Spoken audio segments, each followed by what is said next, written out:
En blanc sur fond noir. Entrevue Chien Guide et Mobilité présente avec le soutien de la Fondation Roi Baudouin. Regard croisé, une autre vision de la déficience visuelle.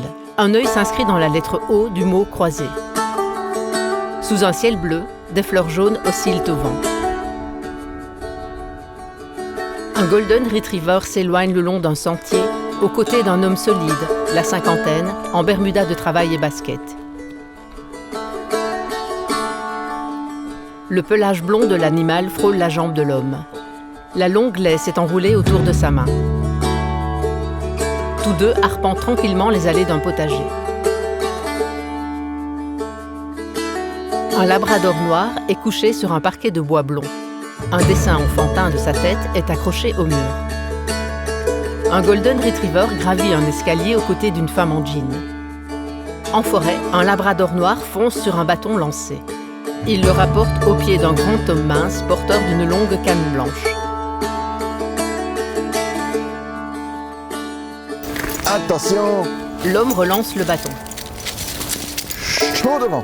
Le labrador est assis à côté du bâton, au milieu d'un sentier rectiligne. Son maître. Je suis né tout à fait normalement. On a découvert à 6 ans que j'avais une maladie héréditaire lors de la première visite médicale à l'école. Il traverse un parc. J'ai eu une enfance relativement normale. J'ai suivi l'école de manière traditionnelle. J'ai même roulé en voiture à mes débuts. Et j'ai fait des études universitaires, j'ai travaillé 2 ans. Et c'est à ce moment-là que j'ai senti le besoin d'avoir un chien guide. Au moment où il y avait des travaux dans la rue, je suis tombé une fois dans un trou de chantier, je me suis pris un poteau dans la figure. Je me suis dit, Jérôme, il est grand temps de faire quelque chose. J'ai réfléchi aux solutions et l'idée d'un chien d'assistance m'est venue à l'esprit. Pour moi, il est important de parler aussi de la différence entre le handicap visuel donc total ou la malvoyance. Parce que pour moi, être malvoyant, c'est un handicap à part entière.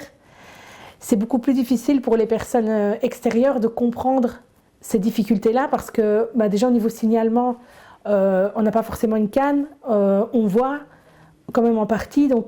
Et la vision va vraiment varier en fonction du lieu où on est, si le lieu est connu, si c'est un nouveau lieu, s'il y a du soleil par exemple ou qu'il y a l'obscurité. La vision va vraiment changer, l'autonomie aussi. C'était très compliqué avant pour les gens quand je demandais de l'aide par exemple, je devais toujours expliquer, voilà, je suis malvoyante, j'arrive pas à avoir un prix par exemple, ou on me disait, voilà, c'est juste devant vous. C'était vraiment très compliqué à comprendre.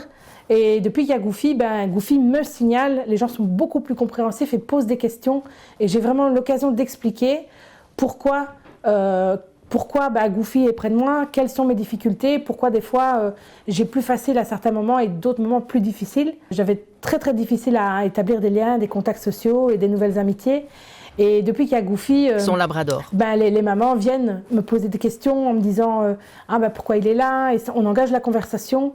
Et alors les mamans savent qu'elles doivent venir pour me dire bonjour et que si je les vois pas, ça n'a rien du tout de... Enfin, c'est normal, quoi, ça fait partie de mon handicap. Je suis née malvoyante. En fait, ma maman a fait la toxoplasmose pendant sa grossesse. Donc, je suis née avec ce handicap visuel, plus le handicap au niveau de ma main gauche. Toute mon enfance, j'avais déjà appris à me servir d'une canne, même si j'en avais pas besoin à l'époque. Ça, c'est quand même un apprentissage que j'ai eu. J'ai appris aussi le braille. C'était un amusement pour moi. J'étais petite quand je l'ai appris, donc... Voilà, mais ça m'a bien aidée quand malheureusement à l'âge de 17 ans, j'ai commencé à perdre la vue. Ça a été très très vite. J'ai commencé à plus voir que des ombres. J'ai une maman qui était derrière moi, mais qui en même temps m'a laissé vivre. Je pouvais sortir avec mes copines, je faisais le trajet pour aller à l'école toute seule. Je prenais le train, le bus, il n'y avait pas de souci. Elle m'a toujours laissé créer mon autonomie et c'est pour ça qu'aujourd'hui j'en suis là. On pose des questions.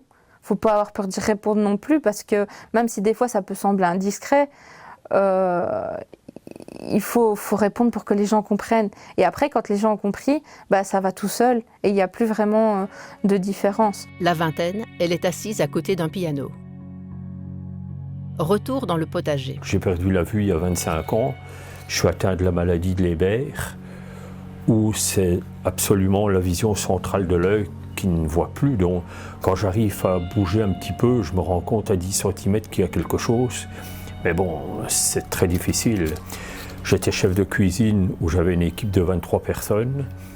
J'étais entrepreneur de parc et jardin en complémentaire après mes heures. Et le matin, je suis parti travailler à 6h30 et à 16h, la clinique de Saint-Luc me dit Eric, voilà, on doit faire des examens. On fait les examens, puis 15 jours après, on me rappelle, on me dit voilà, tu as atteint la maladie de Leber. J'ai été hospitalisé pendant une semaine en étant sous cortisone et tout. Et puis ça a été en gros 1 an de calvaire où je me suis retrouvé tout seul et plus capable d'arriver à servir un verre d'eau. Après j'ai dû apprendre avec des associations à réapprendre, à cuisiner. Jérôme longe une grande bâtisse. J'ai rencontré Esprit chez Entrevue, au moment où Lewis, mon premier chien, partait à la pension. Il était encore en pleine forme, mais bon, voilà, on marchait à du 2 à l'heure. Il était temps de prendre la retraite. Et voilà que la jeune petite Esprit est arrivée, et toute fougueuse, pleine de vie, et un nouveau binôme est né. Quand j'ai eu mon premier chien et qu'il est entré dans ma vie, c'était une première pour moi. J'avais déjà eu des chiens, donc je savais ce que c'était d'avoir un chien à la maison. Mais c'était la première fois que j'avais un chien d'assistance. Et donc connaître tous les gestes, toutes les paroles qu'on peut faire, qu'on peut lui dire, c'est tout un vocabulaire qu'on ne connaît pas. Et c'est toute une sensation aussi au niveau des déplacements. Parce qu'évidemment tout se passe au niveau du bras. C'est vraiment un feeling qu'il faut apprendre au fur et à mesure. Et donc c'est une question un peu d'expérience. Et c'est vrai qu'avec le premier chien, ça a mis du temps. Je n'étais pas à l'aise les premiers mois, donc il avait vraiment fallu attendre, en gros 1 année pour que je me sente en sécurité avec mon chien. La jeune. Je pense que quand on commence avec un chien comme Pesto, c'est difficile après de s'en passer. Moi, j'appréhende quand il sera à la retraite. Ça, c'est quelque chose que j'appréhende énormément. Dans le potager baigné de soleil. Il y a plus ou moins 10 ans, j'ai rencontré la SBL Entrevue, qui est une association... Oh, doucement nous, qui est une association du côté de Liège, où j'ai eu la chance d'avoir mon premier chien guide, qui s'appelait Kuna. Malheureusement, maintenant, elle a été réformée il y a déjà maintenant 5 ans.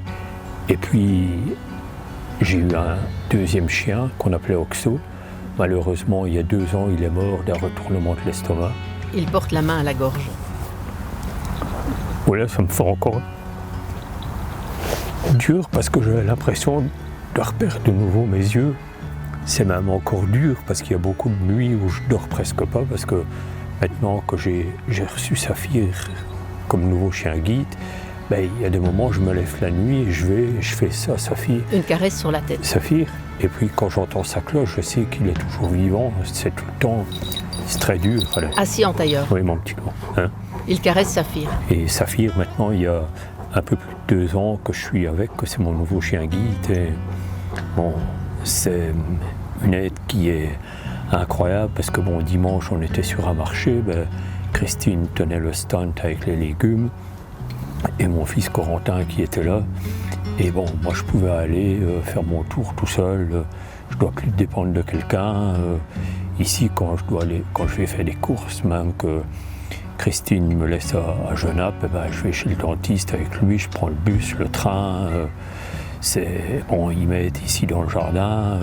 J'ai eu la chance en parlant avec des gens, et j'ai recommencé à faire un jardin un petit peu, mais vraiment 1 mètre carré pour voir comment c'était, parce que mon jardin j'habitais pas ici encore, mais mon jardin était vraiment à l'abandon. J'ai commencé à tout composter, les herbes étaient plus hautes que moi. Et puis, je suis arrivé, puis j'avais des systèmes avec des sonnettes, puis j'essayais de faire des semis, c'était plus possible, donc j'ai trouvé le système ici à faire un système avec des cubes, avec le presse-motte.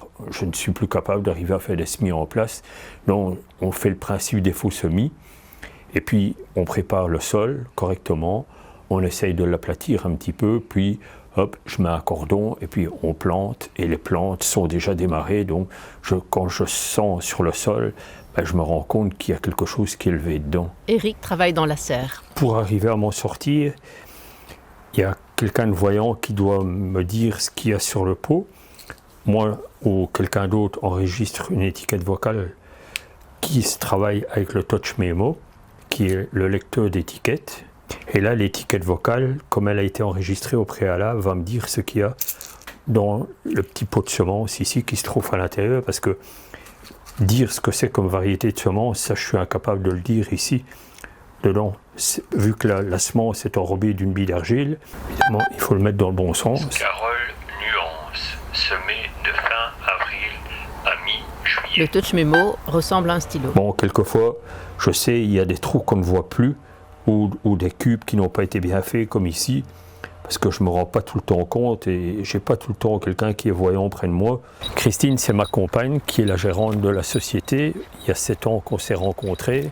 Et grâce à elle, nous pouvons encore continuer à vivre notre passion, parce qu'on est tellement passionnés par le potager, et pouvoir expliquer aux gens, leur montrer comment il est capable d'arriver à faire toutes des plantes, la multiplication qu'on fait, soit du bouturage, du marcottage, des semis, comment récolter ses semences.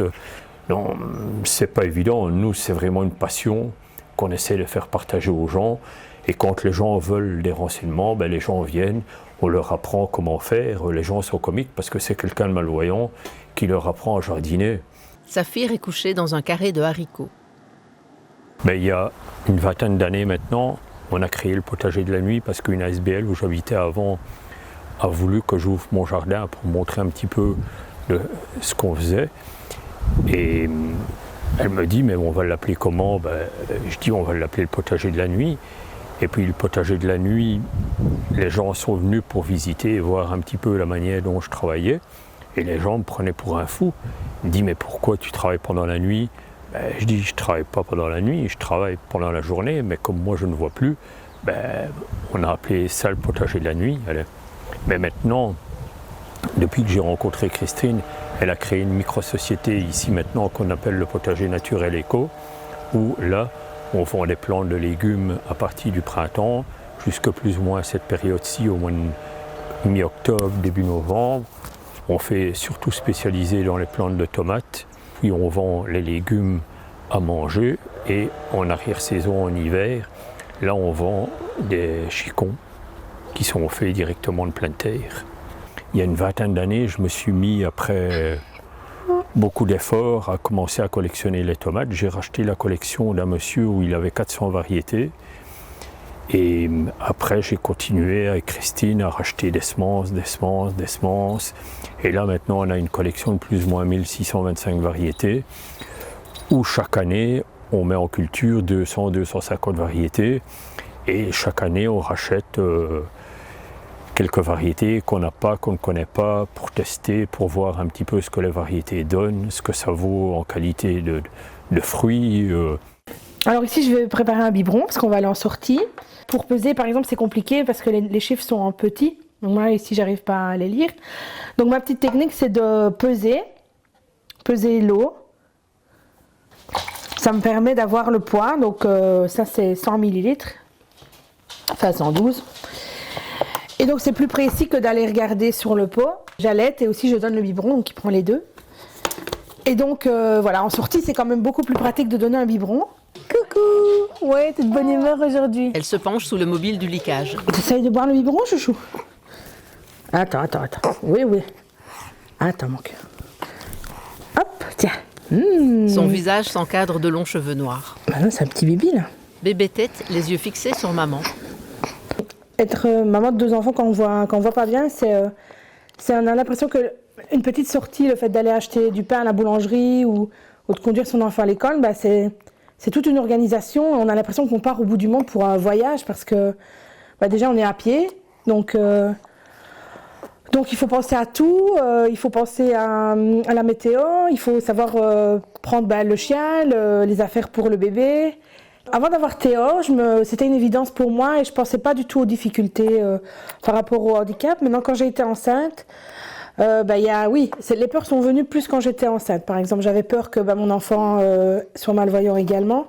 Ça a été une petite source de stress, même pour le deuxième. On est content quand ils arrivent à l'âge de 2-3 mois et qu'on voit vraiment qu'ils voient. Donc on est vraiment soulagés.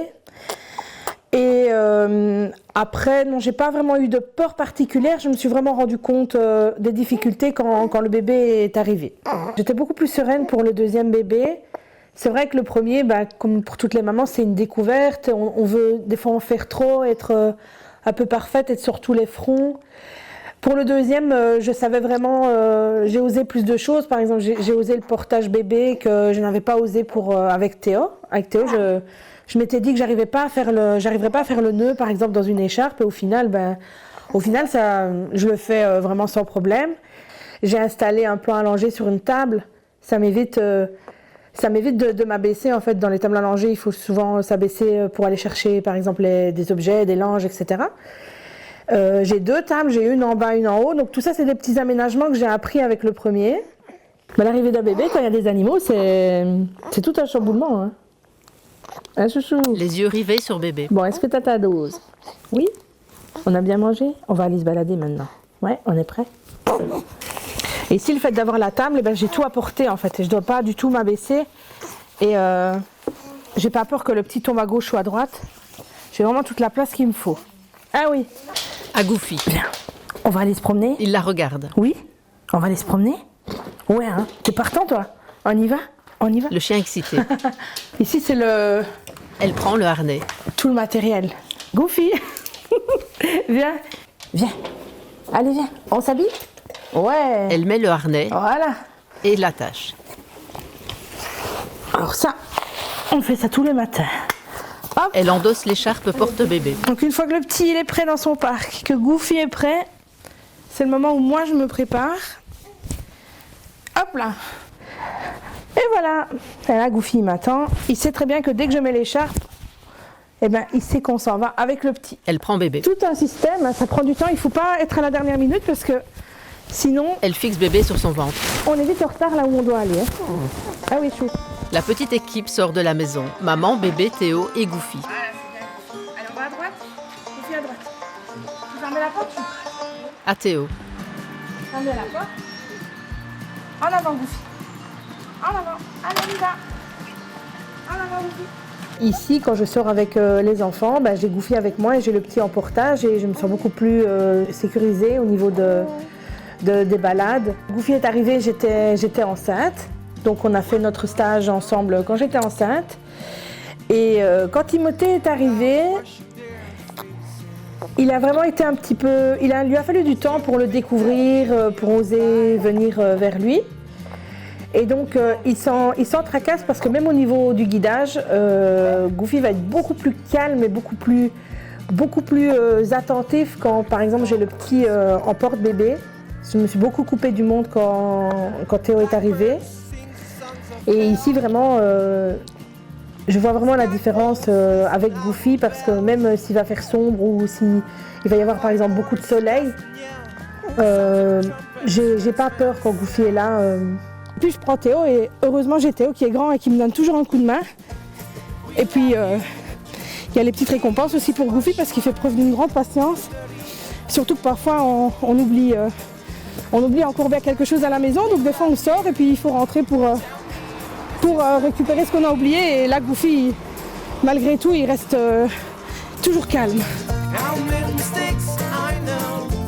Le labrador Esprit attend son maître sur les pavés. Jérôme se déplace équipé de ses lunettes noires et de sa canne blanche. Esprit guide Jérôme le long d'un trottoir en travaux bordé de panneaux. Eric assis dans une allée. Grâce à la SBL et à l'éducatrice Alena qui m'a appris, si je veux lui apprendre quelque chose, c'est toujours à la récompense. Mais c'est incroyable parce qu'il y a quelque temps d'ici, je lui apprends où est-ce qu'elle est la brouette et puis je lui donne 2-3 friandises.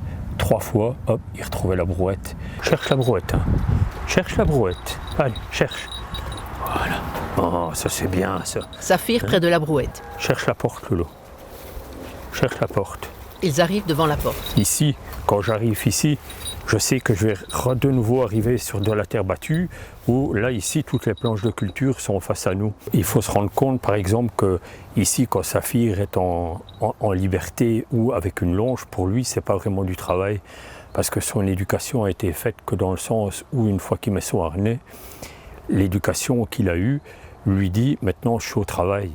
Et là, il va vraiment faire attention à tout ce qu'il doit regarder pour moi, que ce soit retrouver les boîtes aux lettres, les poubelles, les escaliers qui descendent, qui montent.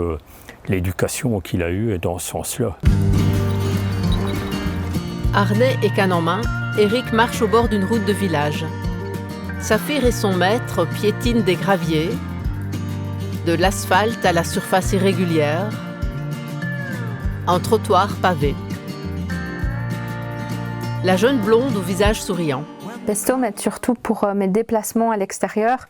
Avec lui, je vais vraiment partout. Disons que moi, je fais de la musique depuis quelques années maintenant. J'aime beaucoup ça, j'aime beaucoup les défis. Et j'ai énormément appris en plus ici. Quand le prof joue au piano, il écoute, il relève souvent un petit peu une oreille, il écoute, il est très attentif. Je pense que le prof de solfège ou même prof de chant, ils aimeraient bien qu'il nous sorte quelques notes, mais non, je chante toujours pas, Pesto.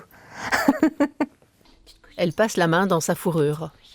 Oui, t'es beau, mais oui, t'es beau. On va faire un petit exercice d'échauffement, Adeline. Ok, couchez, allez, couche-toi, couchez. Pesto obéit. Allez, voilà. Voilà, et lâche. Oui, et lâche. Avec le ventre totalement relâché, et redémarre de tout en dessous, vas-y. Ok. Voilà, ça c'est plus égal. T'entends la différence? Oui. Un jour d'été, tu es arrivé dans ma vie. Mon univers, tu l'as changé comme par magie. Mon petit bonheur, j'aime te serrer fort dans mes bras.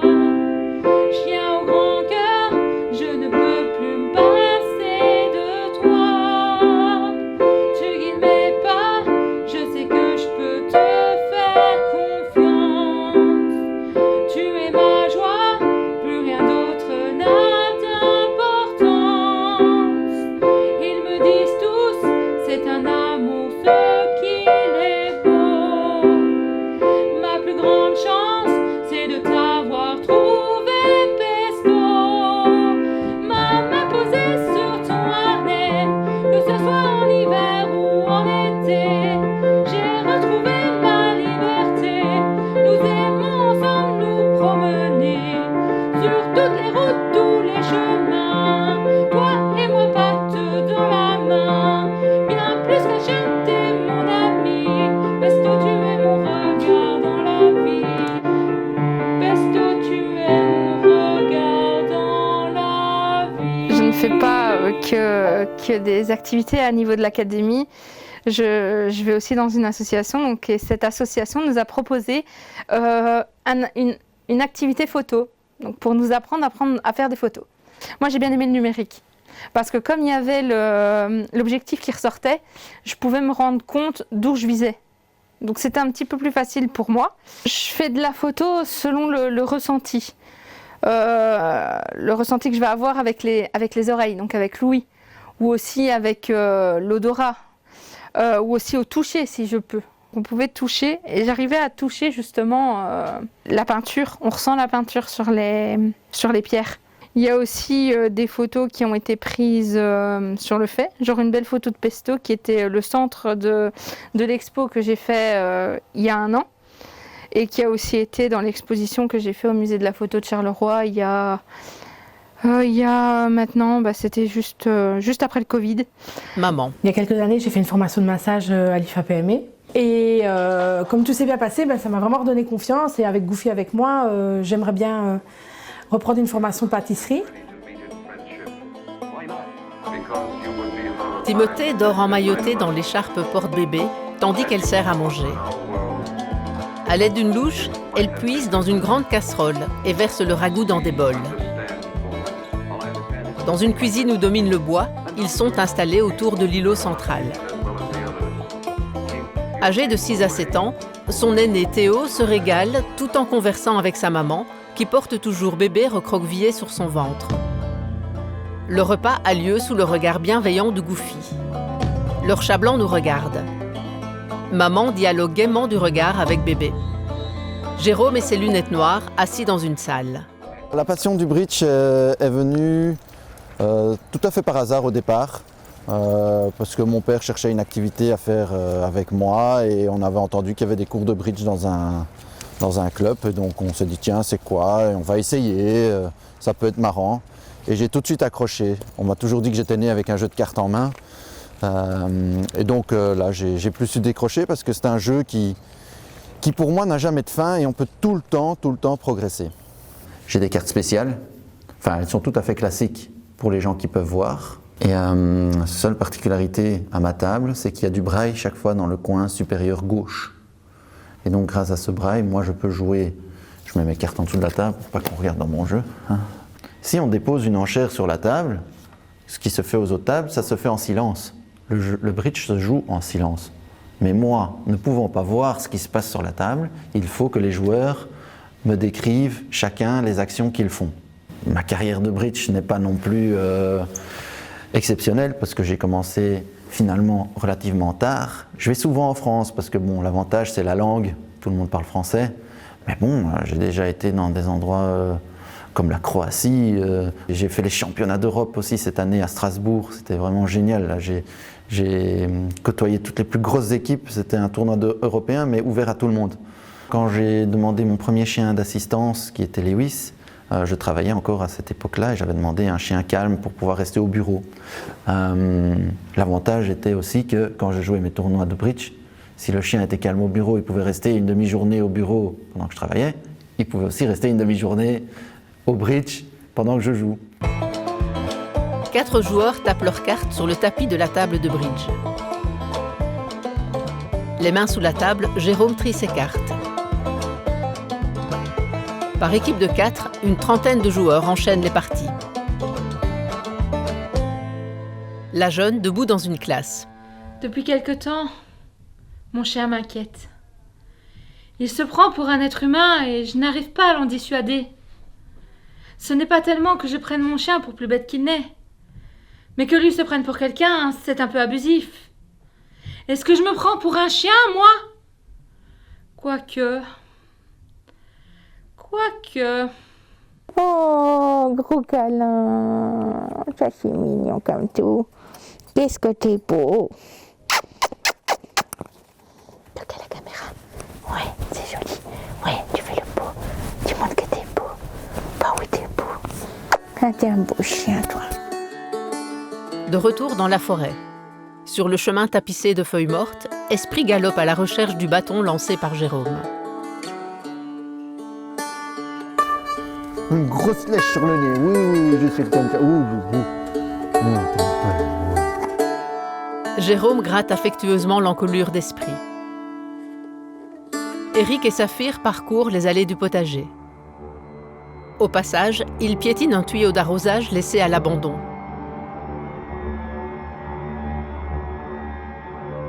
Ils approchent du tracteur garé au pied d'une serre.